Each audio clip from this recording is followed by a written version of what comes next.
காசாவில் இருக்கக்கூடிய மக்களுடைய உணவு பற்றாக்குறை தொடர்பான செய்தி.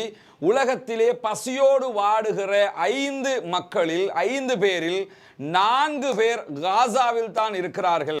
காசா மீதான தரைவழி தாக்குதல்களை நிறுத்துவதற்கு யோசிப்பதாக இஸ்ரேலிய ராணுவம், குறிப்பாக IDF அறிவித்திருக்கிறது என்கிற ஒரு நல்ல செய்தி வந்திருக்கிறது. ஒரு காலமும் பின்வாங்குகிற படையணி கிடையாது என்று அடையாளப்படுத்தப்பட்ட ஒரு படையணியாக இருக்கிறது. இஸ்ரேலிய வரலாற்றில் மிக பாரிய திருப்பங்களை உண்டாக்கிய, குறிப்பாக இஸ்ரேல் என்கிற ஆக்கிரமிப்பு நாட்டையே கட்டமைப்பதில் முழு கவனம் செலுத்திய ஒரு படையணி இருக்கும் என்று சொன்னால் அது இந்த கோலான் படையணி தான். 1967ஆம் ஆண்டு அரபு நாடுகளுடனான வெற்றியிலே இவர்கள் பேசப்பட்டார்கள். 2023ஆம் ஆண்டு டிசம்பர் மாதம் ஹமாசுடனான தோல்வியிலே இவர்கள் மீண்டும் பேசப்படுகிறார்கள். பாலஸ்தீன ஹமாஸ் படைப்பிரிவு நினைச்சுக்கிட்டு ஹமாஸ் என்று நினைத்துக் கொண்டு தங்கள் மக்களையே கொல்ல ஆரம்பித்து விட்டார்கள். லூசு பிடிச்சிருச்சு, பைத்தியம் முத்திருச்சுங்கிறாங்க. வேற பாசல சொல்றதா இருந்தா பைத்தியம் முத்தி போயிடுச்சுன்னு அர்த்தம். உண்மையில் ஈரான் இதை செய்திருக்குமா என்று கேட்டா இந்த நேரத்தில் ஈரான் இதை செய்வதற்கு வாய்ப்பு இல்லை. ஏன்னு கேட்டா இந்த கப்பல் இந்தியாவை நோக்கி போகிறது. இந்தியாவுடனான ஒரு பகைமை ஈரானுக்கு கிடையவே கிடையாது. இந்த சம்பவம் இப்படி சூடு போல பத்தி கொண்டிருக்கக்கூடிய நேரத்தில் இன்றைக்கு ஈரான் ராணுவ தளபதி ஒரு அதிர்ச்சிகரமான அறிவித்தலை விடுத்திருக்கிறார். அவர் என்ன சொல்றாருன்னு கேட்டா, பாலஸ்தீன மக்களுக்கு அவர்களை தற்காத்துக் கொள்ளுகிற உரிமை அவர்களுக்கு இருக்கிறது என்று சொல்லியிருக்கிறாரு.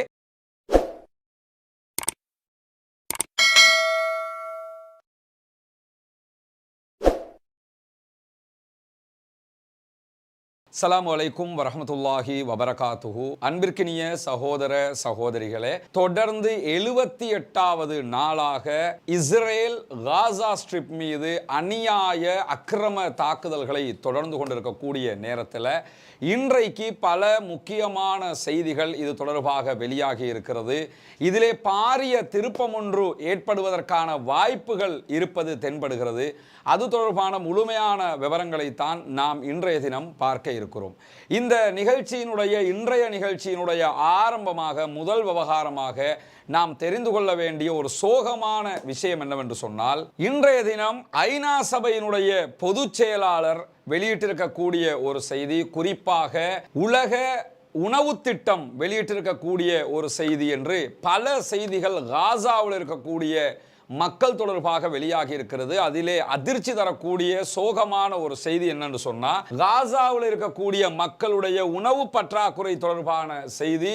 உலகத்திலே பசியோடு வாடுகிற 5 மக்களில் 5 பேரில் 4 பேர் காசாவில் தான் இருக்கிறார்கள் என்கிற செய்தி இன்றைக்கு அதிர்ச்சிகரமாக வெளியாகி இருக்கிறது. உலகத்தில் 5 பேர் பசியால் வாடுகிறார்கள் என்று சொன்னால் அதிலே 4 பேர் காசாவில் இருக்கிறார்கள் என்று அவர்கள் இன்றைக்கு அறிக்கையை வெளியிட்டிருக்கிறார்கள். அப்படியானால் காசா மக்களுடைய நிலை எப்படி இருக்கிறது என்பதை உணர்ந்து கொள்ளுங்கள். இதெல்லாம் விவரிக்கவே முடியாது, யோசிச்சு பார்க்கவும் முடியல. உலகத்தில் 5 பேர்ல 4 பேர் காசாவில் என்று சொன்னா மொத்த காசாவும் சாப்பிட வழி இல்லாமல் இருக்கிறார். மொத்த காசா மக்களுக்கும் உணவு இல்லாமல் இருக்கிறது. வறுமையிலும் பசியிலும் திண்டாடி கொண்டிருக்கிறார்கள். அல்லாஹு தாலா அவர்களுக்கு அருள் புரிய வேண்டும். அவர்களுடைய பசியும் பட்டினியும் இல்லாமல் ஆக்கப்பட வேண்டும். விரைவாக இதற்கு ஒரு தீர்வு வர வேண்டும் என்பதுதான் அனைவருடைய பிரார்த்தனையுமாக இருக்கிறது. உலகமே பார்த்து கொண்டிருக்கும் போது ஒரு சமுதாயம் கண்ணுக்கு முன்னால் அழிக்கப்பட்டு கொண்டிருக்கிறது. கேட்டால் தீவிரவாதிகளை அழிக்கிறோம் என்கிற பெயரை இஸ்ரேல் சொல்லிக் கொண்டிருக்கிறது. உலகத்திலேயே வைத்தியசாலைகள் மீது தாக்குதல் நடத்திவிட்டு மருத்துவர்களோடு சண்டை பிடித்துக் கொண்டு, அங்கிருக்கிற நர்ஸுகளோடு சண்டை பிடித்துக் கொண்டு, நோயாளிகளை கொன்று குவித்துக் கொண்டு, அப்பாவிகளை கொன்று குவித்துக் கொண்டு, இவர்கள் அத்தனை பேரும் தீவிரவாதிகள், நாங்கள் பயங்கரவாதிகளோடு சண்டையிடுகிறோம் என்கிற ஒரு கேவலமான அடைமொழியை சொல்லக்கூடிய ஒரே சாரார் இஸ்ரேலியர்கள் என்பதுதான் அசிங்கமானது, அவலட்சணமானது. உலகத்திலேயே இப்படி ஒரு ஜென்மத்தை ஜந்துகளை நம்ம பார்க்கவே முடியாது என்கிற அளவுக்கு அகோரத்தின் உச்சகட்டத்தில் அவர்கள் நின்று கொண்டிருக்கிறார்கள். அப்பாவி பொதுமக்களை கொன்று குவிக்கிறார்கள். இன்றைக்கு வந்திருக்கிற இந்த தகவல் அதிர்ச்சிகரமாக இருக்கிறது. அந்த மக்களுக்காக பிரார்த்தனை செய்யுங்கள். ஏன்னா இந்த செய்தியெல்லாம் கேட்கும் போது நமக்கே தாங்க முடியலை. ஏன்னு கேட்டா, எப்படி நாம் நம்முடைய குழந்தைகளோடு மகிழ்ச்சியாக இருக்கிறோம், நாம் நன்றாக சாப்பிட்டுக்கிட்டு இருக்கிறோம், எல்லா விவகாரங்களையும் நமக்கு மகிழ்ச்சி கிடைக்கிறது. இருக்கிறது. ஆனால் அந்த மக்களுடைய நிலையை யோசிச்சு பார்த்தோம்னா அதை நினைச்சு கூட பார்க்க முடியல. அல்லாஹு தாலா தான் அவர்களை காப்பாற்ற வேண்டும். ஏன்னா 98% மக்களுக்கு உணவு கிடையாது என்கிற அதிர்ச்சிகரமான செய்தியும் வெளியாகி இருக்கிறது. அந்த 98 சரியாக நாம் பார்க்கும் போதே புரிகிறது.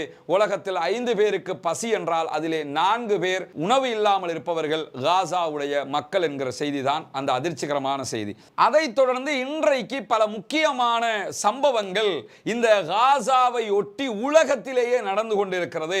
அதில் பல முக்கியமான செய்திகளை இன்றைக்கு நம்ம பார்க்க இருக்கிறோம். குறிப்பாக இன்றைய தினம் நமக்கு தெரியும், இந்தியாவினுடைய மங்களூரை நோக்கி பயணித்துக் கொண்டிருந்த, சவுதி அரேபியாவிலிருந்து பயணித்துக் கொண்டிருந்த கப்பல் மீது ட்ரோன் தாக்குதல் நடத்தப்பட்டிருக்கிறது. கடந்த வீடியோவில் நம்ம சொல்லியிருந்தோம், ஹவுத்திகள் இதை நடத்தியதாக சொல்லப்படுகிறது என்று சொல்லியிருந்தோம். ஆனால் ஹவுத்திகள் அந்த நேரம் வரைக்கும் நம்ம பேசும்போதும் அவர்கள் அதை ஒப்புக்கொண்டதாக எந்த செய்தியும் வரவில்லை என்பதையும் நாம சொல்லியிருந்தோம். இப்ப நம்ம பார்க்கும் போதும் இதுவரைக்கும் ஹூதிகள் தாங்கள் தான் அந்த தாக்குதலை நடத்தினோம் என்கிற எந்த செய்திகளையும் அவர்கள் வெளிப்படுத்தவில்லை.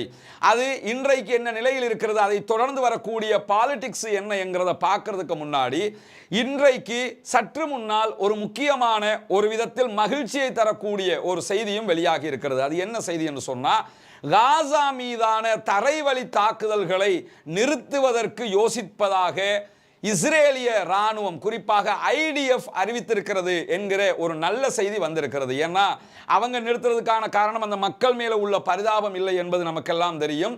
அவர்கள் வாங்குகிற அடியை அவர்களால் சகித்துக் கொள்ள முடியவில்லை. எனவே நாங்கள் காசா மீதான தரைவழி தாக்குதலை நிறுத்த முற்படுகிறோம் என்று சொல்லி இஸ்ரேல் முடிவெடுத்துக் கொண்டிருப்பதாக இஸ்ரேலிய பப்ளிக் பிராட்காஸ்ட் கார்ப்பரேஷன் இன்னைக்கு என்ன செஞ்சிருக்கிறாங்கன்னு கேட்டா அறிவித்தல் விடுத்திருக்கிறார்கள். தரைவழி தாக்குதல்களை நிறுத்துவதற்கான திட்டமாக இது சொல்லப்படுகிறது. இதே நேரத்தில் நிறுத்துவதற்கு அவர்கள் சொல்லக்கூடிய காரணம், நாங்கள் வடக்கு காசா, நார்த் காசாவை கைப்பற்றி விட்டோம் என்கிறார்கள்.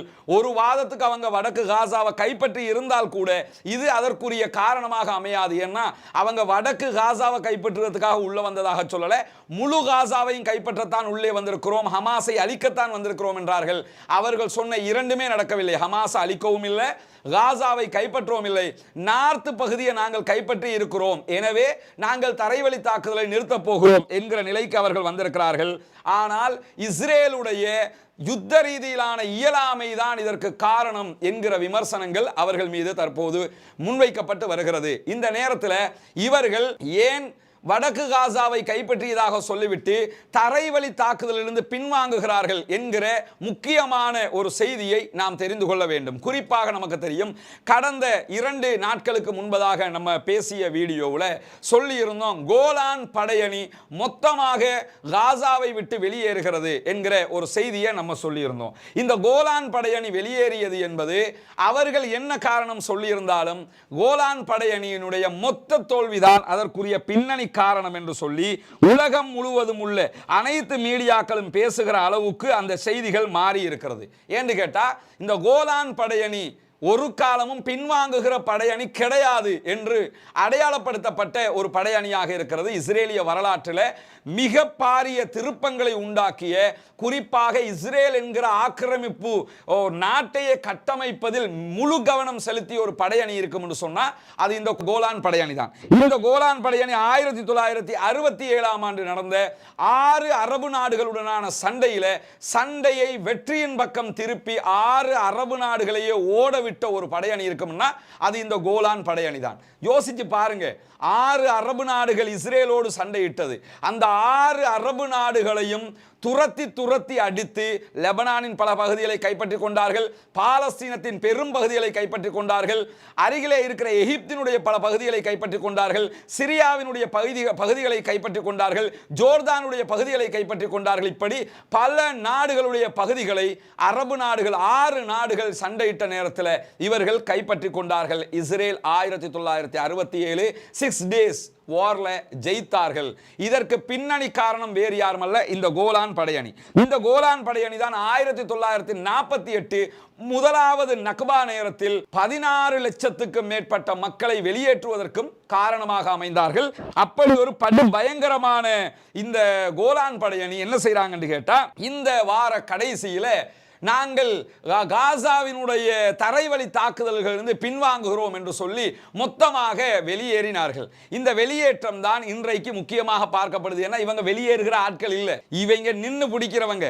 இவங்களை களமிறக்கினது எதுக்குன்னு கேட்டா ஹமாஸை இல்லாமலாக்க போறோம் தான்.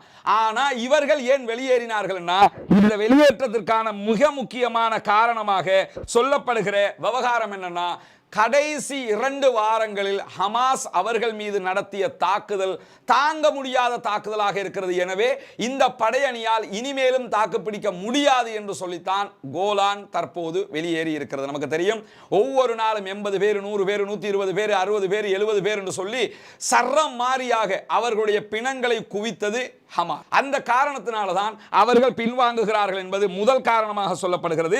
இதே நேரத்தில் இந்த பின்வாங்குகிற படையில மிக பிரபலமான சர்ஜன்கள், அதே போல லெப்டினன்ட் ஜெனரல்கள், கர்னர்கள், கமாண்டர்கள் என்று பல தரப்பட்ட இராணுவத்தினுடைய பல வகையான பதவிகளையும் வகிக்கக்கூடிய பல நூற்றுக்கணக்கான பேர்கள் இதிலே இருக்கிறார்கள் என்பது மிக முக்கியமான ஒரு விவகாரம்.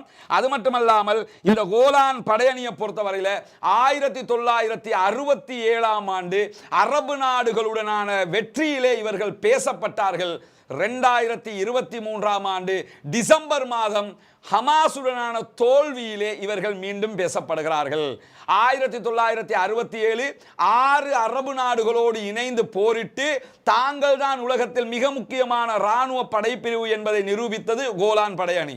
6 அரபு நாடுகளுக்கு இவர்களோடு தாக்கு பிடிக்க முடியாமல் போய்விட்டது. ஆனால் இதே கோலான் படையணி இன்றைக்கு 2023 டிசம்பர் மாதத்தில் எங்களுக்கு காசாவில் இருக்கக்கூடிய ஹமாஸ் என்கிற குழுவோடு தாக்கு பிடிக்க முடியாது என்று சொல்லி கேவலப்பட்டு, அசிங்கப்பட்டு, அவமானப்பட்டு இனிமேலும் தாக்குப்பிடிக்க முடியாது என்று வெளியேறி இருக்கிறார்கள். இது அல்லாஹு தாலா பாலஸ்தீன மக்களுக்கு கொடுத்திருக்கக்கூடிய மாபெரும் வெற்றிகளில் ஒன்றுதான் கோலான் படையணியுடைய இந்த பின்வாங்குதல் என்பது மட்டுமல்லாமல், இவங்க இன்னைக்கு இஸ்ரேலிய ராணுவ ஜெனரல் மோசே கப்லின்ஸ்கி என்கிறவர் இது தொடர்பான ஒரு முக்கியமான கருத்தை சொல்லி இருக்கிறார். என்ன கருத்தை சொல்லி இருக்கிறார்னா, கோலான் படையணி பின்வாங்குவதற்கு மிக முக்கியமான காரணங்களில் பல காரணங்களை அவர் அடக்கி இருக்கிறார். அதில் முதல் காரணம், கோலான் படையணி தரைவழி தாக்குதலுக்காக உள்ளே நுழைந்து முதல் நாளிலேயே 72 பேரை ஹமாஸ் படையினர் கொன்று குவித்தார்கள்.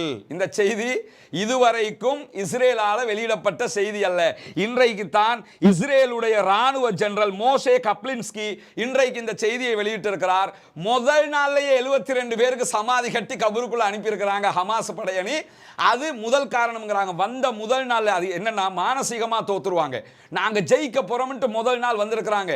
உள்ள நுழையும் போதே முதல் நாளே அடி சர்ற வெட்டி அடி விழுந்ததோட மானசீகமாக தோற்று விடுவார்கள். இவ்வளவு பெரிய படையணி. ஏன்னா அந்த ஆட்டோமேட்டிக்கா ஒரு தௌலத்து இருக்கும், ஒரு கெத்து இருக்கும். நாங்க எப்படி தெரியுமா, எங்களை விட்டா ஒரு படையணி இருக்கா, நான் கால் வச்சாலே எல்லாம் காலியா போயிரும்லங்கிற மாதிரி ஒரு பலம் உலகத்துல எங்களை விட்டா ராணுவம் கிடையாது, அதுல கோலான் படையணின்னா நிக்க முடியாது என்கிற நிலையில் இருந்த நேரத்தில் உள்ளே நுழைந்த முதல் நாளிலேயே 72 பேருக்கு சமாதி கட்டியிருக்கிறாங்க. அது ஒரு காரணம் என்று சொல்லி அந்த இஸ்ரேலிய ராணுவ ஜெனரல் மோசே கப்லின்ஸ்கி சொல்றது மட்டுமல்லாம, அதுக்கு பிறகு சொல்றாரு, இந்த கோலான் படையணியினுடைய முக்கியத்துவத்தை புரிஞ்சுக்கிறங்க. 9 ஆண்டுகளுக்கு பிறகுதான் காசாவில் கோலான் படையணி கால் வைத்திருக்கிறது. ஏன்னு கேட்டா, கோலான் படையணியை களமிறக்கினாலே இனிமே விடுறதில்லை, 2ல் 1 பார்க்கிறதாங்கிறதுக்காகத்தான் கோலான் படையணியை களத்தில் இறக்குவாங்களாம். அதாவது 9 ஆண்டுகளுக்கு முன்பதாக காசாவுக்குள்ள களமிறங்கினவங்க கோலான் படையணி. அதுக்கு பிறகு நடந்த எந்த சண்டைகள்லையுமே கோலான் படையணியை சேர்ந்த எந்த படைப்பிரிவும் காசாவுக்குள்ள வரவில்லை. 9 ஆண்டுகளுக்கு பிறகு வந்தாலும் வந்தாங்க, வந்த வேகத்தில் பொணமா பெட்டிக்குள்ள போய்கிட்டே இருந்தாங்க. கடைசியில் நாங்க போய் சேர்றோம் ராஜான்னு சொல்லிட்டு போகிற ஒரு நிலை வந்திருக்கிறது. 9 ஆண்டுகளுக்கு பிறகு வந்த கோலான் படையணி தோற்று போயிருக்கிறது என்கிற செய்தியையும் அவர் சொல்லுகிறார். அதே மாதிரி என்ன சொல்றார் என்று கேட்டா, இந்த படையணி பின்வாங்குவதற்கு, இந்த படையணியை வித்ரா பண்ணுவதற்கு எடுக்கப்பட்ட முக்கியமான தீர்மானங்கள்ல இன்னொரு தீர்மானம் என்னன்னு கேட்டா, பாலஸ்தீனத்துக்குள்ளே பதுங்கி இருந்து தாக்குகிற ஹமாஸை இவர்களால் எதிர்கொள்ள முடியாமல் போய்விட்டது. ஒன்று புரிஞ்சுக்கிறங்க, கோலான் படையணியாலேயே ஹமாஸை எதிர்கொள்ள முடியவில்லை என்றால், ஹமாஸினுடைய டனல்ஸ்களை எதிர்கொள்ள முடியவில்லை என்றால், அல்லாஹ்வினுடைய உதவியில இஸ்ரேலுடைய எந்த படைக்கும் அதை எதிர்கொள்ள முடியாது. ஏன்னா இவங்களை பொறுத்தவரையில் இந்த கோலான்னா அதுக்கு மேல ஒன்றும் கிடையாது. அப்படி ஒரு படையணி இது. அந்த படையணி அனுப்பினதே அதுக்கு தான். அவங்களே எங்களுக்கு முடியாது ராஜா, எங்களை விட்டுருங்கன்னு வந்துட்டாங்க அவங்க சொல்றாங்க. அதனால தான் அந்த ராணுவ ஜெனரல் என்ன சொல்றாருன்னு கேட்டா, பதுங்கி இருந்து தாக்குகிற ஹமாஸினுடைய அந்த தாக்குதலை கோலான் படையணியால் எதிர்கொள்ள முடியாமல் போய்விட்டது. அதே நேரத்தில் அவர்களுடைய திறமைகள் நாங்கள் எதிர்பார்த்த அளவுக்கு கிடையவே கிடையாது கோலான் படையணிட்ட அப்படிங்கிறாங்க. இந்த படையணி தான் 6 நாடு அலற விட்ட படையணி, அவங்களுக்கே திறமை இல்லைன்னு சொல்லி இன்னைக்கு சொல்லிக்கிட்டு இருக்கிறாங்க. அது மட்டுமல்லாம இவர்கள் மானசீகமாக பாதிக்கப்பட்டு விட்டார்கள். உள்ள போய் முடி அடி விழுகுது, சுத்தி சுத்தி அடி விழுகுது, உள்ள எடுத்து திரும்ப அடிச்சுக்கிட்டு இருக்கிறாங்க. இப்படி பல விதங்களில் பாதிக்கப்பட்டதோட மானசீக பாதிப்பு எந்த அளவுக்கு ஆயிடுச்சுன்னு கேட்டா, படையணி தன்னைத்தானே சுட்டுக் கொள்ளுகிற அளவுக்கு மாறிவிட்டது.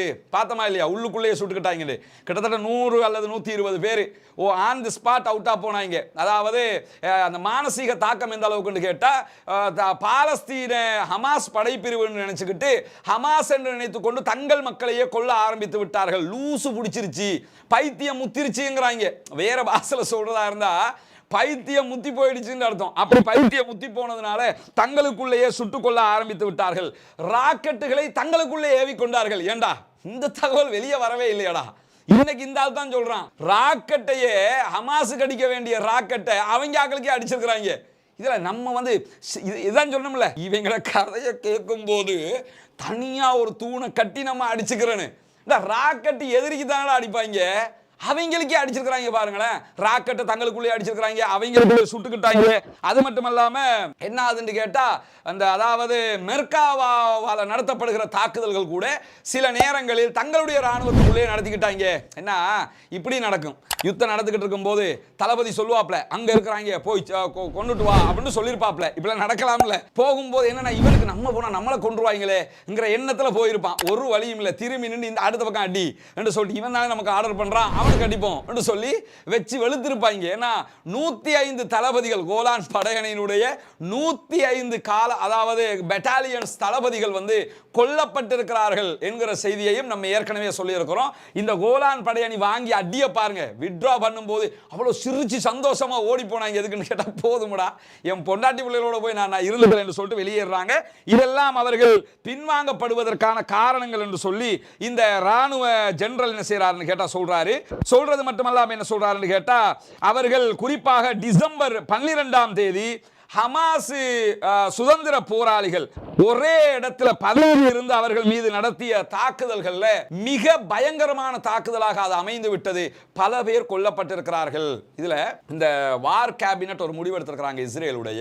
இந்த எத்தனை பேர் கரெக்டா கொல்லப்படுறாங்கங்கிற அக்யூரேட்டான தகவல்களை அவங்க கிட்ட கேட்காம யாரும் வெளியிட கூடாது. அதனாலதான் இன்னும் 650 பேர் இருக்கிறாங்க.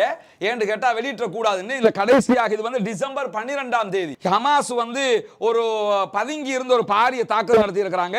அந்த தாக்குதல்ல பல பேர் கொல்லப்பட்டதும் இவர்கள் பின்வாங்குவதற்கு ஒரு முக்கியமான காரணம் என்று சொல்லிட்டு கோலான் படையினுடைய 51வது அதே நேரத்தில் 51வது பெட்டாலியன் 13வது பெட்டாலியன் இந்த 2 பெட்டாலியனும் கடுமையான பாரிய இழப்புகளை சந்தித்திருக்கிறார்கள் என்று சொல்லி இஸ்ரேலுடைய ராணுவ ஜெனரல் மோஷே கப்லின்ஸ்கி சொன்னதாக இன்றைக்கு அவர்களுடைய சேனல் 13 இந்த செய்தியை வெளியிட்டிருக்கிறார்கள். வேற யாரும் வெளியிட தேவையில்லை, அவைகளே வெளியிட்டிருக்கிறாங்க. இந்த கோலான் படையணி பின்வாங்கியதற்கான காரணம் இதுதான் என்று சொல்லி அந்த அளவுக்கு அவர்கள் மீது பாரிய தாக்குதல்கள் நடத்தப்பட்டது. அந்த தாக்குதல்களால் தாக்குப்பிடிக்க முடியாத காரணத்தினால தான் அவர்கள் பின்வாங்கி ஓடினார்கள். நன்றாக புரிந்து கொள்ளுங்கள். பலமுறை நம்ம சொல்லி வர்றதுதான், அல்லாஹ்வுடைய உதவியில இந்த வார்ல 20,000க்கு மேற்பட்ட அப்பாவி பொதுமக்கள் ஷஹீதாக்கப்பட்டிருக்கிறார்கள், கொன்று குவிக்கப்பட்டிருக்கிறார்கள், அவர்கள் ஜனாசாக்களாக மாற்றப்பட்டிருக்கிறார்கள். அல்லாஹ் அவர்களுக்கு ஷஹீதுடைய அந்தஸ்தை கொடுக்க வேண்டும். அவர்கள் கொல்லப்பட்ட அதே நேரத்தில் வெற்றிக்கு மேல் வெற்றி அடுத்த தரப்பால் பாலஸ்தீன மக்களுக்கு கிடைத்துக் கொண்டிருக்கிறது. கோலான் படையணி எவ்வளவு பிரம்மாண்ட படையணிங்கிறத விளங்கிக்கிறங்க. அவங்களே பின்வாங்குறாங்கன்னா அடுத்தது என்னங்கிற கேள்வி இருக்கிறது. அவர்கள் பின்வாங்கிய செய்தி சொல்லப்பட்டு 2 நாட்கள்ல இன்றைக்கு இஸ்ரேல் தரைவழி தாக்குதலை நிறுத்துவது தொடர்பாக முடிவெடுக்க இருக்கிறார்கள் என்கிற செய்திகள் வெளிவந்து கொண்டிருக்கிறது. இதுவெல்லாம் அல்லாஹ்வுடைய உதவி. இந்த தரைவழி தாக்குதல்கள் கொஞ்சம் நிறுத்தப்படுமா இருந்தா இன்னும் அந்த மக்களுக்குரிய அந்த அந்த பொருளாதார வசதிகள் மற்றதெல்லாம் கிடைக்கிறதுக்கு வாய்ப்பு இருக்கிறது. அல்லாஹ் தான் அவர்களுக்கு அந்த மக்களுக்கு அருள் புரிய வேண்டும் என்பதோடு இன்றைய தினம் நடைபெற்ற இன்னொரு முக்கியமான சம்பவத்தை பற்றி நாம் தெரிந்து கொள்ள வேண்டியிருக்கிறது. அந்த முக்கியமான சம்பவம் என்னன்னு கேட்டா, இன்னைக்கு நமக்கு தெரியும், அதாவது இஸ்ரேலை நோக்கி போகிற இஸ்ரேலுடைய கப்பல்கள், இஸ்ரேலுக்கு ஆதரவான கப்பல்கள், இஸ்ரேலுடைய துறைமுகத்தில் நிறுத்தி போகக்கூடிய கப்பல்கள் எல்லாவற்றையும் நாங்கள் தாக்கி அளிப்போம்ங்கிறது ஹூதிகள் சொல்லியிருக்கக்கூடிய முக்கியமான செய்தி. அந்த அடிப்படையில் அவங்க இதுவரைக்கும் 8 அல்லது 9 கப்பல்கள் மீதும் தாக்குதல் நடத்தியிருந்தாங்க. ஈவினிங் நம்ம பேசின வீடியோலையும் இன்றைய தாக்குதல் ஹவுதிகள் நடத்தப்பட்டதாக சொல்லப்படுகிறது. முழு தகவல் பின்னாடி சொல்லுவோம் என்று சொல்லியிருந்தோம். இன்றைக்கு நாம முழுமையாக பார்த்ததிலிருந்து தெரிய வந்த விவகாரம் என்னன்னா, இன்றைய தினம் இந்த கப்பல் எங்கு தாக்கப்பட்டது, எந்த இடத்தில் வைத்து தாக்கப்பட்டது என்பதை நம்ம புரிஞ்சுக்கிறோம். இந்த கப்பல் தாக்குதல் நடத்தப்பட்ட இடம் இந்த இடத்தை பொறுத்தவரையில இது இந்தியாவினுடைய கடல் பரப்பு கிடையாது. எல்லாத்துக்கும் மேல ஒன்று புரிஞ்சுக்கிறங்க, இந்த இந்திய ஊடகங்கள், தமிழ் ஊடகங்கள், மற்றவங்க எல்லாம் கிடையாது, தமிழ் ஊடகங்கள் என்னன்னா, இந்தியாவுக்கு வந்த கப்பல் மீது தாக்குதல், பறக்கிறது விமானப்படை, அது நடக்க போகிறது, இது நடக்க போகுது என்று சொல்லிக் கொண்டிருக்கிறாங்க. தூக்கி வீசுறங்க, அதெல்லாம் அது ரெண்டாவது பார்த்துக்கிறோம். ஏன்னா அவங்களே ராணுவம் ஷூட் பண்ணதோ இல்லையோ, அவங்க வாயால ஷூட் பண்ணிடுவாங்க. அப்படி ஒரு குரூப்னு வச்சுக்கிறீங்களேன். இப்போ என்ன நடக்குதுன்னு கேட்டா, இந்த இடம் தான் இங்க இருக்குது இஸ்ரேல். இதுதான் நமக்கு தெரியும் ரெட் சி. இந்த வழியாகத்தான் கப்பல்கள் பயணப்பாதை தற்போது தடுக்கப்பட்டிருக்கிறது. இப்பொழுது தாக்குதலுக்கு உள்ளாகி இருக்கக்கூடிய கப்பல் சவுதி அரேபியா இருக்குது. இது சவுதி அரேபியா. இந்த சவுதி அரேபியாவிலிருந்து மங்களூர் துறைமுகத்திற்கு போன கப்பலாகத்தான் சொல்லப்படுகிறது. மங்களூர் துறைமுகத்துக்கு அந்த கப்பல் போனாலும் இந்த கப்பலுடைய சொந்தக்காரர்கள் இஸ்ரேலோட டைஅப்ல இருக்கிறாங்க, இஸ்ரேலோடு தொடர்புல இருக்கக்கூடியவங்க என்று சொல்லப்படுகிறது. அப்படி இருக்கும்போது இஸ்ரேலுக்கு தொடர்புள்ள ஒரு கப்பலாகத்தான் இந்த கப்பல் சொல்லப்படுகிறது. இந்த கப்பல் என்ன செய்யறாங்கன்னு சொன்னா, மங்களூர் துறைமுகத்தை நோக்கி பயணப்பட்டு கொண்டிருக்கிறார்கள். பயணப்பட்டு கொண்டிருக்கும் போது இந்த இடத்துல வைத்து தான் அந்த கப்பல் மீது தாக்குதல் நடத்தப்படுகிறது. இந்த கப்பலை பொறுத்தவரையில இந்த கப்பலுடைய எல்லை இந்தியாவுக்கு உட்பட்ட எல்லை கிடையாது. இந்த இடம் இந்தியாவிலிருந்து 200 கிலோமீட்டர் தூரத்தில் இந்த கப்பல் நிற்குது. இந்தியாவினுடைய கடற்பரப்பை தாண்டி நிற்கிறது. இந்தியாவினுடைய கடற்பரப்புக்குள் அது இல்லை என்பது மிக முக்கியமாக நாம் கவனிக்க வேண்டிய ஒரு விவகாரம். சவுதி அரேபியாவிலிருந்து வந்த கப்பல் தான், ஆனால் இந்தியாவினுடைய கடல் எல்லைக்குள் இல்லை, கடல் எல்லைக்கு வெளியிலே இருக்கிறார்கள். கடல் எல்லைக்குள் போய் தாக்குதல் நடந்திருந்தால், இந்தியாவினுடைய கப்பலை இந்தியாவினுடைய எல்லைக்குள் வைத்து தாக்குதல் நடத்தியிருந்தால் அது பெரிய பிரச்சனையாக மாறி இருக்கும். இப்படித்தான் அந்த தாக்குதல் நடத்தப்படுகிறது. இதுல நம்ம புரிஞ்சுக்கிற வேண்டிய விஷயம் என்னன்னு கேட்டா, இந்தியாவினுடைய கடல் எல்லைக்கு வெளியில இந்த தாக்குதல் நடத்தப்பட்டிருக்கிறது. பட் என்னன்னு கேட்டா, இந்த தாக்குதல் நடத்தியவர்கள் மீது இந்தியா எந்த விதமான ஆக்ஷனையும் இதுவரைக்கும் எடுப்பதற்கு முற்படவில்லை என்பது முதல் விவகாரம். இந்த கடல் பட போச்சுது அது இதெல்லாம் ரெண்டாவது வச்சுக்கிறோங்க. ஆனால் இந்த தாக்குதலை நடத்தியது யார் எனும்போது பல ஊடகங்கள், குறிப்பாக ஜசீரா உள்ளிட்ட ஊடகங்கள் என்ன சொல்றாங்கன்னா, இங்க இருந்து ஹூதிகள் தான் தாக்குதல் நடத்தினார்கள் என்கிற செய்திகளை சொல்லுகிற அதே நேரத்தில் இன்றைக்கு இஸ்ரேல் என்ன சொல்லியிருக்கிறாங்கன்னா, இந்த தாக்குதலை நடத்தியது ஹூதிகள் அல்ல, ஈரான் தான் இந்த தாக்குதலை நடத்தியது என்று சொல்கிறார்கள். ஈரான் இங்கே இருக்குது, இங்க இருந்து தான் இந்த தாக்குதல் நடத்தப்பட்டது என்று சொல்லுகிறார்கள். உண்மையில் ஈரான் இதை செய்திருக்குமா என்று கேட்டா, இந்த நேரத்தில் ஈரான் இதை செய்வதற்கு வாய்ப்பு இல்லை. ஏன்னு கேட்டா, இந்த கப்பல் இந்தியாவை நோக்கி போகிறது. இந்தியாவுடனான ஒரு பகைமை ஈரானுக்கு கிடையவே கிடையாது. குறிப்பாக இந்தியாவினுடைய அதானி குழுமம் ஈரான்ல ஒரு மிகப்பெரிய ஒரு போர்ட்டையே செஞ்சுக்கிட்டு இருக்கிறாங்க. அவங்களுக்கு மத்தியில் பெரிய நெருக்கம் இருக்குது. அதனால ஒரு காரணம். இரண்டாவது காரணம் என்னன்னு கேட்டா, சவுதி அரேபியாவில் இருந்து போன கப்பல் என்கிற காரணத்தினால ஈரான் தாக்கியதாக சொல்லப்படுகிறது. ஏன்னா சவுதிக்கும் ஈரானுக்கும் ஒரு இப்ப நெருக்கம் வந்துகிட்டு இருக்கிறதுனால அதை இல்லாமல் ஆக்கணும்னா ஈரானையும் சவுதியையும் மோத விட வேண்டும். அதற்காகவும் இந்த காரணம் சொல்லப்படலாம். இதே நேரத்தில் சவுதி அரேபியாவிலிருந்து போன கப்பலாக இருக்கிறது, அதனால் ஈரான் தாக்கியது என்று தானே சொல்றாங்க. சொன்னாலும் சவுதியோட மோதலை ஏற்படுத்தி கொள்ளுகிற நேரத்தில் தற்போதைய நிலையில ஈரான் கிடையாது. எனவே அவர்கள் தாக்கியிருக்க மாட்டார்கள். அப்படியானால் இப்பொழுது இந்த தாக்குதல் எங்கிருந்து நடந்திருக்கும் என்று சொன்னா, ஹூதிகள் தாக்கியிருப்பாங்களான்னா இதுவரைக்கும் ஹூதிகள் தாக்கியதாக சொல்லலை. தாக்கியதாக சொன்னார்கள் என்று சொன்னால் அவர்கள் தாக்கியிருந்தா தான் அதுல பிரச்சனையே இல்லை, அவங்க தாக்கிக்கிட்டு தான் இருக்கிறாங்கன்னு ஆயிரும். ஆனா அவர்கள் தாக்காத பட்சத்தில், ஈரானும் தாக்காத பட்சத்தில் யாரு தாக்கியிருப்பாங்கன்னு பார்த்தீங்கன்னா, கண்டிப்பாக இந்த தாக்குதலை அமெரிக்கா உள்ளிட்ட நேச நாடுகள் இங்கு இருக்கக்கூடிய ஏதாவது ஒரு கப்பலில் இருந்துதான் இந்த தாக்குதல் நடத்தப்பட்டிருக்கும். காரணம் என்னன்னு கேட்டா, இந்த ரெட் சி இருக்குதா இல்லையா, செங்கடல் பாதுகாப்பு வலயம், இந்த செங்கடல் பாதுகாப்பு வலயத்தில் ஹூதிகளுக்கு எதிரான யுத்தத்திற்கு வருமாறு சவுதி அரேபியாவை அமெரிக்கா கூப்பிட்டுக்கிட்டு இருக்குது. சவுதி வர மாட்டேன்னு திட்டவட்டமாக சொல்லிட்டாங்க. சவுதி சொன்னதுனால எந்த அரபு நாடும் பஹ்ரைனை தவிர அதற்குள் கலந்து கொள்ளவில்லை என்பது ஒன்று. இரண்டாவது, இந்தியாவை கூப்பிட்டுக்கிட்டு இருக்கிறாங்க. இந்தியா வெளிப்படையாக தற்போது அமைக்கப்படுகிற அந்த கூட்டணிக்குள் இணைவதாக ஒருபோதும் சொல்லவில்லை. ஏற்கனவே நாங்கள் இருக்கிறோம்ங்கிறாங்க. அதில் 36 நாடு இருக்குது. அந்த கூட்டணியில் இந்த கூட்டணி இப்ப 10 நாடுகள் ஒன்று சேர்ந்திருக்கிறாங்க. அந்த 10 நாடுகள் கூட்டணியில் இந்தியாவும் வரவில்லை. எனவே இப்ப இந்தியாவும் வரல, சவுதியும் வரலன்னா இந்த 2 பேரையும் உள்ள இழுக்கணுமாக இருந்தா ஈரான் தாக்குதல் நடத்தியதாக ஒரு திட்டத்தை கொண்டு வந்தா என்ன செய்யலாம் என்று கேட்டா இந்தியாவும் சவுதி மீதுக்குள்ள வருவாங்கன்னு நினைக்கிறாங்க. ஆனா இந்த நிமிடம் வரைக்கும் இந்தியா இதற்கு எதிராக ஈரான் செய்தது என்று சொல்லி இந்தியா அறிவிக்கவும் இல்லை, சவுதி அரேபியா அறிவிக்கவும் இல்லை. இந்த தாக்குதலை பாபல் மந்தபில் இருந்து ஹூதிகளை அடிச்சதாக ஹூதிகள் இதுவரைக்கும் சொல்லவும் இல்லை. சொன்னா அவங்க அடிச்சாங்கன்றது முடிஞ்சு போகிற ஒரு கதை. பட் ஈரான் மேல ஏன் இஸ்ரேல் இதை மூட்டி விட பார்க்குதுன்னு சொன்னா தற்போதைய நிலையில அரபு கண்ட்ரிகளை மோத வைக்கிற இந்தியாவையும் இதுக்குள்ள இழுக்கிற ஒரு வேலையை செய்ய பார்க்கறாங்க. அது நடக்காமல் இருப்பதற்கு தான் நிறைய வாய்ப்பு இருக்கிறது. அதுக்கான ஒரு திட்டம் தான் இதிலே வரையப்பட்டிருக்கிறது. ஆனா இந்தியா அதுக்குள்ள போற மாதிரி தெரியல. இதே நேரத்தில் இந்த இந்திய ஊடகங்கள் விக்ரம் போய்கொண்டிருக்கிறது, அங்க கடற்படை உள்ளே சென்று விட்டது, ராணுவம் போய்கொண்டிருக்குதுன்றாங்கல்ல. கடல்ல எங்கேயாவது இப்படி நடந்தா ராணுவம் தான் போவான், கடற்படை தான் போகும். இல்லாம இந்த பராட்டா போடுறவங்க யாராவது போவாங்களா, ஆட்டோ ஓட்டுற யாராவது போவாங்களா, பஸ் டிரைவர் யாராவது போவாங்களா, ஸ்கூல் டீச்சர் போவாங்களா, யாரையா போவாங்க? இப்படி ஒன்று நடந்தா ராணுவமும் அங்க இருக்கக்கூடிய நேவி கடற்படையும் தான் போவாங்க. அவங்க போனது எதுக்குன்னா அந்த கப்பல் தீப்பத்தி எரியுது, அந்த கப்பல் தீப்பத்தி எரியதை நிறுத்துறதுக்காக போனாங்க. ஆனா கதை எப்படி தெரியுமா, ராணுவம் போயிடுச்சு, 2ல் 1 நடக்க போகுது, எப்பப்பா முடியல. இவங்களை என்னத்தை சொல்றது நம்ம. எனவே இதுவரைக்கும் நடந்தது இதுதான். இந்தியா நாளைக்கு என்ன ஆக்ஷன் எடுக்க போகிறதுங்கிறத எடுத்தாங்கன்னு நம்ம சொல்லிக்கிறோம். அவங்க ராணுவ ஆக்ஷன் எடுக்க போறாங்களா இல்லையாங்கிறத பொறுத்து இருந்து பார்ப்போம். ஆனா எடுப்பதற்கு வாய்ப்புகள் கம்மி என்றா இது முதல்ல அவர்களுடைய எல்லைக்குள்ளேயே கிடையாது.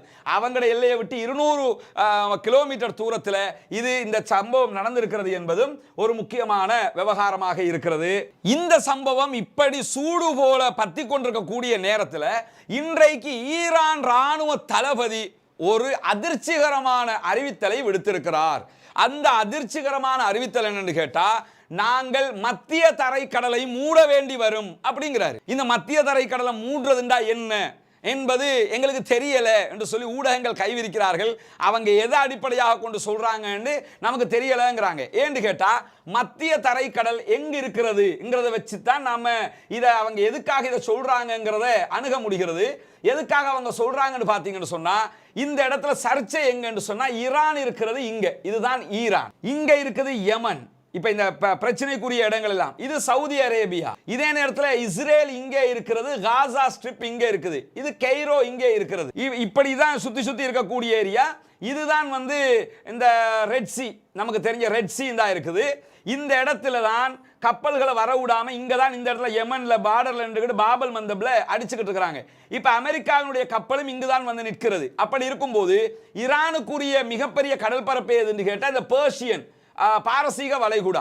இந்த பாரசீக வளைகுடாவை மூடுவோம் அவங்க சொல்லல. ஆனா அவங்க எதை சொல்றாங்கன்னா மத்திய தரைக்கடலை மூடுவோம்னு சொல்றாங்க. மத்திய தரைக்கடல் இருக்குது இங்க, மத்திய தரைக்கடல் இங்க இருக்குதுன்னா இந்த மத்திய தரைக்கடலுக்கு மேல் பகுதிகளில் இருக்கக்கூடிய நாடுகளை எல்லாம் நீங்க எடுத்து பாருங்க.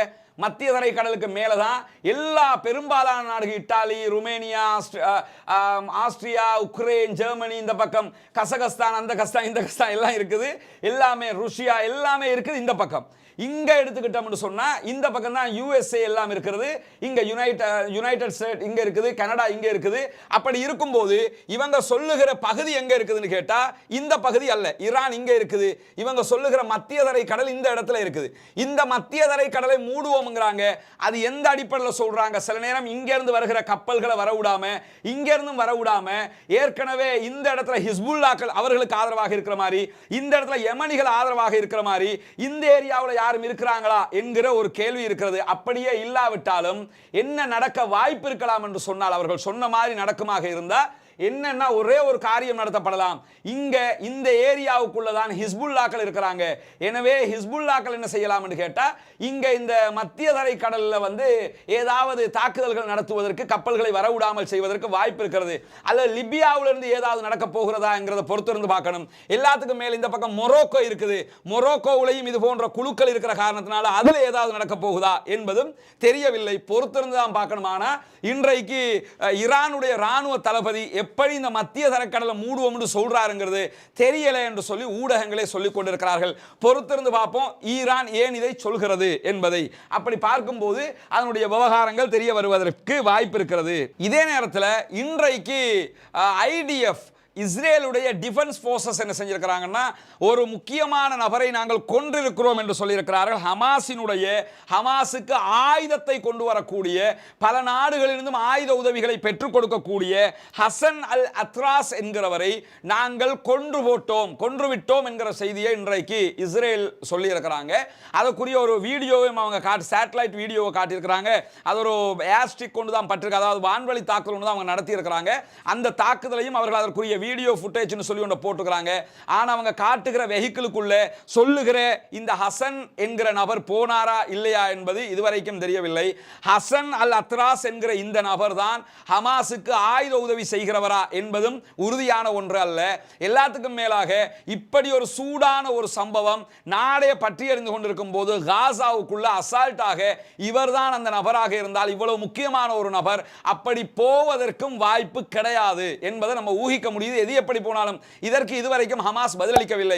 ஹமாஸ் நாளைய தினம் பதிலளித்தால் இதை பற்றி நமக்கு தெரியும். அதுவரைக்கும் அவர்கள் இவரை கொன்று விட்டதாக சொல்கிறார்கள். இவர் உண்மையில் கொல்லப்பட்டாரா இல்லையா என்கிற செய்திகள் இதுவரை வெளியே வரவில்லை.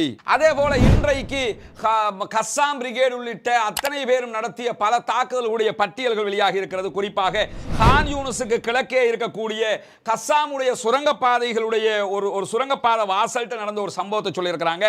யஹ்லூம் என்கிற இஸ்ரேலுடைய ஒரு படைப்பிரிவு, அந்த படைப்பிரிவில் இருக்கக்கூடிய 5 ராணுவ சோல்ஜர்ஸ் அவர்கள் எங்களை நோக்கி துப்பாக்கி சூடு நடத்தி கொண்டிருந்தார்கள். அவர்களை எங்க வழிக்கு வர வைக்கிறதுக்காக நாங்கள் பின்வாங்கி எங்களுடைய சுரங்கப்பாதைக்குள்ள போனோம். சுரங்கப்பாதைக்குள்ள போகும்போது அவங்கள சுட்டுக்கிட்டே இருக்கிறோம் நினைச்சுக்கிட்டு அவங்க உள்ளே வந்துகிட்டு இருந்தாங்க. வருகிற போது சுரங்கப்பாதை வாயிலில் வைத்து அவர்கள் 5 பேரையும் நாங்கள் துவம்சம் செய்திருக்கிறோம் என்கிற செய்தியை கஸ்ஸாம் பிரிகேட் இன்றைக்கு அறிவித்திருக்கிறார்கள். இது ஏற்கனவே பல சந்தர்ப்பங்களை இப்படி ஒரு தாக்குதல் அவங்க நடத்திக்கிட்டு இருக்காங்க. சுரங்கப்பாதை வாசலுக்கு வர வைப்பாங்க. வருகிற போது அந்த இடத்துல என்ன செய்வாங்கன்னா, அந்த கால்ல தாக்குகிற விதமாக கன்னி வெடிகளை வைப்பாங்க.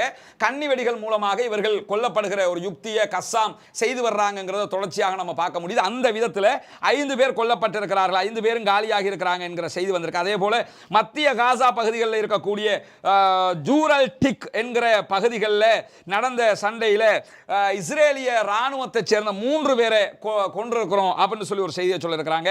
ஷேக் ரத்வான் சுற்றுப்புறத்தில் நடைபெற்ற ஒரு தாக்குதலில் ஒரு இஸ்ரேலிய ராணுவ வீரர் கொல்லப்பட்டிருக்கிறார் என்கிற செய்தி இருக்கிறது. கான் யூனிஸ் நகருக்கு வடக்கு பகுதிகளில் நடந்த தாக்குதலில் ஒரு ஹம்மர் வெஹிக்கிள் வந்து அழிக்கப்பட்டிருக்கிறது. அந்த ஹம்மர் வெஹிக்கிள் இருந்து அத்தனை பேரும் கொல்லப்பட்டிருக்கிறார் என்கிற செய்தி வருகிறது. ஹம்மர்ல குறைந்தது ஒரு 5 பேர் இருந்திருக்க வேண்டும். அப்படி இருந்திருந்தால் இந்த இடத்திலும் ஒரு 5 பேர் கொல்லப்பட்டிருக்கிறார்கள் என்பது தெரிய வரும். அதே போல அல் குதுஸ் படையணி என்னவெல்லாம் செய்திருக்கிறார்கள் என்பதை பொறுத்தவரையில் பல தாக்குதல்கள், அதிலே முக்கியமான 2 தாக்குதல்கள். அதிலே ஒன்று கான் யூனிஸுக்கு கிழக்கில் அல் டானா பகுதிகளில் இன்றைக்கு இஸ்ரேலிய ராணுவத்தோடு நடந்த தாக்குதல்கள். அவர்களுடைய கட்டளைப்படை தலைமையகத்தின் மீது ஏவுகணை தாக்குதல் நடத்தி இருக்கிறோம் என்று சொல்றாங்க. இது அவர்கள் உள்ளுக்குள்ள வந்து என்ன செய்யறாங்கன்னா, கான் யூனிஸ் பகுதிகளில் ஒரு கட்டளைப்படை தலைமையகம் சொல்லி அமைச்சு வச்சிருக்கிறாங்க. அதன் மீது ஏவுகணை தாக்குதல்கள் நடத்தி கடுமையான பாதிப்புகளை உண்டாக்கி இருக்கிறோம் என்று சொல்லியிருக்கிறாங்க. ரஃபாவுக்கு கிழக்கில் இருக்கக்கூடிய பகுதிகளில் இஸ்ரேல் மீது பத்ர் ஏவுகணைகளை தொடர்ந்து நாங்கள் நடத்தி கொண்டிருக்கிறோம். ஏவுகணை தாக்குதல் பத்ர் என்கிற ஒரு ஆபத்தான ஏவுகணை. அந்த ஏவுகணையை அல் குதுஸ் தாக்குதல் நடத்திக்கிட்டு இருக்கிறாங்க என்று சொல்லப்படுகிறது. குறிப்பாக இந்த பத்ர் ஏவுகணை அல் குதுஸ் படைப்பிரிவினுடைய சொந்த தயாரிப்பு என்பதும் குறிப்பிடத்தக்கது. இந்த மாதிரியான ஒரு சம்பவம் நடந்துகிட்டு இருக்கும்போது இன்றைக்கு அபு உபைதா திடீரென ஒரு முக்கியமான ஒரு சிறு ஆடியோ பதிவை வெளியிட்டிருக்கிறாரு. அதில் அபு உபைதா என்ன சொல்லியிருக்கிறாருன்னு கேட்டால், இந்த ஜியோனிச காட்டுமிராண்டிகள் தாக்குதல் நடத்தி கொண்டிருந்த நேரத்தில் அவர்களுடைய ஒரு ஷெல் தாக்குதல் தாக்குதல்ல எங்களோடு இருந்த 5 பணைய கைதிகள் எங்களை விட்டும் அவர்கள் அதாவது கைமீறி போயிருக்கிறது. எங்க மேல அவங்க தாக்குதல் நடத்தினாங்க. இந்த 5 பணைய கைதிகளை வைத்துக் கொண்டிருந்த குழுவினுடைய தொடர்பை நாங்கள் இழந்திருக்கிறோம் என்று அவர்கள் சொல்லியிருக்கிறார்கள். சொல்லி ஒரு ஹாஃப் அன் அவருக்கு பிறகு என்ன அறிவிப்பு வந்தது என்று கேட்டால் இந்த 5 பேரும் கொல்லப்பட்டிருக்கிறார்கள் என்கிற செய்தி வந்திருக்கிறது. அவர்களுடைய பணைய கைதிகளை அதாவது இஸ்ரேலுடைய ஆட்களை இஸ்ரேலிய ராணுவமே கொன்று குவித்துக் கொண்டிருக்கிறது. இந்த பணைய கைதிகளை வைத்துக் கொண்டிருந்த குழுவோடு தொடர்பு இல்லாமல் போனது என்று சொல்லித்தான் அதாவது அபூ உபைதா சொல்லியிருந்தாரு. மீண்டும் இந்த 5 பேரும் கொல்லப்பட்டிருக்கிறதாக செய்திகள் வந்திருக்கு. எனவே அவர்களுடைய தொடர்பு அவர்களுக்கு கிடைத்திருக்க வாய்ப்பு இருக்கிறது. அந்த அடிப்படையில் அவர்கள் சொல்லியிருக்கிறார்கள் 5 பேர் கொல்லப்பட்டிருக்கிறார்கள். அதாவது பணைய கைதிகளாக பிடிச்சு வந்தவங்கள 5 பேர் மீண்டும் இழந்திருக்கிறார்கள் என்கிற செய்தி வரும்போது அப்பர் கலீலி என்கிற பகுதிகளில் மிக கடுமையான சைரன் ஒலி எழுப்பப்படுவதாக சற்று முன்னர் தகவல் வந்திருக்கிறது. சைரன் ஒலி எழுப்பப்படுதுன்னு சொன்னாலே தாக்குதல் நடக்குது என்கிறது தான் அர்த்தம். இதே நேரத்தில் ஹிஸ்புல்லாக்கள் இன்றைக்கு நடத்திய தாக்குதல்களில் சரியாக 3:30 மணிக்கு பயத் பிளீடா என்கிற ராணுவ தளத்தின் மீது தாக்குதல் நடத்தியிருக்கிறார்கள். 3:45 அவர்களுடைய ஒரு காலாட்படை ஒரு பெட்டாலியன் மீது தாக்குதல் நடத்தி இருக்கிறாங்க. அந்த தாக்குதலில் அந்த ராணுவத்தை சேர்ந்த பல பேர் கொல்லப்பட்டிருக்கிறார்கள் என்கிற செய்தி சொல்லப்பட்டிருக்கிறது. அதே போல தாலே தல் திஹாத் என்கிற ஒரு பகுதி, இந்த பகுதிகளில் வந்து ஜபல் என்கிற ஒரு ஜபல் நதிர் என்கிற ஒரு மலை, அந்த மலை பகுதிகளில் நடத்தப்பட்ட தாக்குதலையும் சில பேரை அவர்கள் நாங்கள் கொலை செய்திருக்கிறோம் கொன்றிருக்கிறோம் என்கிற செய்தியை சொல்லுகிறார். அதே நேரத்தில் இன்றைக்கு ஹிஸ்புல்லாவினுடைய படையணியைச் சேர்ந்த 3 பேர் கொல்லப்பட்டிருக்கிறார்கள் என்கிற செய்தியையும் ஹிஸ்புல்லா சொல்லியிருக்கிறாங்க. அதே போன்று சரியாக 4:40 புர்கான் ஏவுகணை தாக்குதல் ஜதல் ஆலம் என்கிற தளத்தை நோக்கி அனுப்பப்பட்டிருக்கிறது. அதை பற்றி இஸ்ரேலிய ஊடகம் சேனல் 12 வெளியிட்டிருக்கக்கூடிய தகவல் என்ன சொல்றாங்கன்னு கேட்டா, இந்த ஹிஸ்புல்லாவுடைய புர்கான் ஏவுகணைகள் பற்றி பல பேரும் கேள்விப்பட்டிருக்கிறாங்க.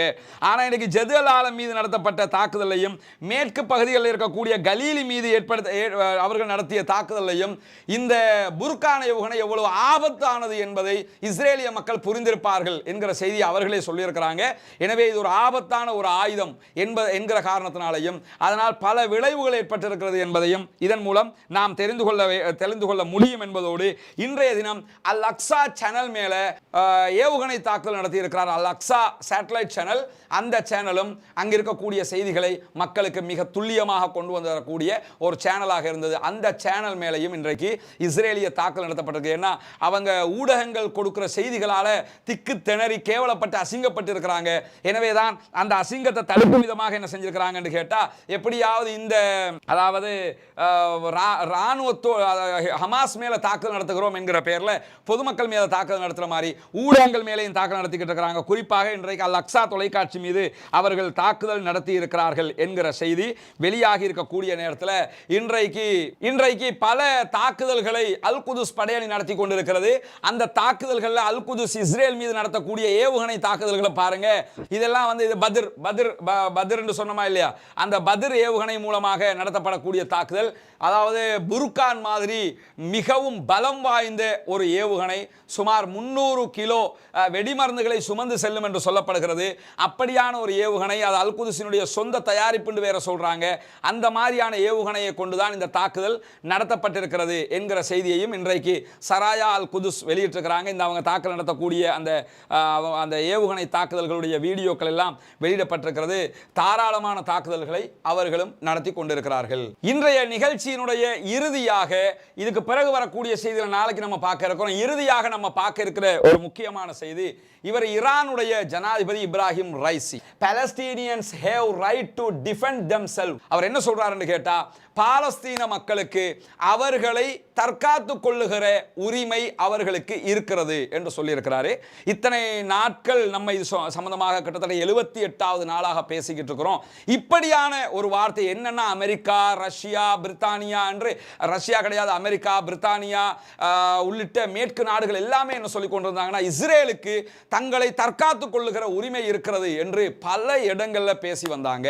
ஆனால் எந்த ஒரு அரபு நாடும் பாலஸ்தீனர்களுக்கும் தங்களை தற்காத்துக் கொள்ளுகிற உரிமை இருக்கிறது என்கிற வார்த்தையை சொல்லவில்லை. ஆனால் இன்றைக்கு ஈரானுடைய ஜனாதிபதி இப்ராஹிம் ரைசி அந்த வார்த்தையை சொல்லியிருக்கிறார். மகிழ்வுக்குரியது. நம்மளை பொறுத்தவரையில் ரஷ்யா எப்படி பாலஸ்தீனத்துக்கு ஆதரவாக இருக்கிறதோ, அதே போன்று மற்ற நாடுகள் எப்படி பாலஸ்தீனத்துக்கு ஆதரவாக இருக்கிறதோ, அதே போன்று ஒரு நாடாக ஈரானும் பாலஸ்தீனத்துக்கு ஆதரவாக இருக்கிறது. பாலஸ்தீன ஆதரவு என்கிற தளத்தில் வைத்துத்தான் அவர்களுடைய செய்திகளை நம்ம கொண்டு வந்து சேர்த்துக்கிட்டு இருக்கிறோம். இன்றைக்கு இப்ராஹிம் ரைசி சொல்லியிருக்கக்கூடிய இந்த செய்தி மிக முக்கியமானது, பாராட்டுக்குரியது என்பதிலே எந்த மாற்று கருத்தும் கிடையாது. ஆனால் இந்த சுன்னா பேசக்கூடிய பல நாடுகள் இந்த விவகாரத்தில் மௌனம் காப்பது நமக்கும் உண்மையில் வெட்கத்துக்குரியது என்பதையும் வெளிப்படையாக நாம் சொல்ல வேண்டியிருக்கிறது. எனவே இன்றைய தினம் நடந்த சம்பவங்களின் முக்கியமான பகுதிகளை நம்ம கொண்டு வந்து சேர்த்திருக்கிறோம். இன்ஷா அல்லாஹ் நாளைய தினம் இது தொடர்பான மிக முக்கியமான அன்றைக்கு வரக்கூடிய செய்திகளையும் உங்களிடத்தில் கொண்டு வந்து சேர்ப்போம். அல்லாஹ்விடத்தில் கையேந்துங்கள். அல்லாஹும் அவனுடைய தூதரும் சொன்ன அடிப்படையில் வாழ வேண்டும். அதுதான் நம்முடைய மறுமை வெற்றிக்கு உகந்தது. அதுதான் நமக்கு வெற்றியை பெற்றுத்தரும், சொர்க்கத்தை பெற்றுத்தரும். அல்லாஹும் அவனுடைய தூதரும் சொன்ன செய்திகளை மாத்திரம் அதே அடிப்படையில் பின்பற்றக்கூடிய மக்களாக நாம் வாழ்வதோடு அல்லாஹ்விடத்தில் பாலஸ்தீன மக்களுக்காக பிரார்த்தனை செய்யுங்கள். அவர்களுடைய வெற்றிகளுக்காக பிரார்த்தனை செய்யுங்கள். பாலஸ்தீனம் சுதந்திர தேசமாக மாறுவதற்கு அல்லாஹ்விடத்திலே கையேந்துங்கள். ஜனநாயக ரீதியில் முடிந்த போராட்டங்களை அவர்களுக்காக நாம் செய்ய வேண்டும். ஜனநாயக ரீதியில் அவர்களுக்காக குரல் எழுப்ப வேண்டும் என்று கூறி முடித்துக் கொள்கிறேன். வாஹிர் தஅவானா அல்ஹம்துலில்லாஹி ரப்பில் ஆலமீன்.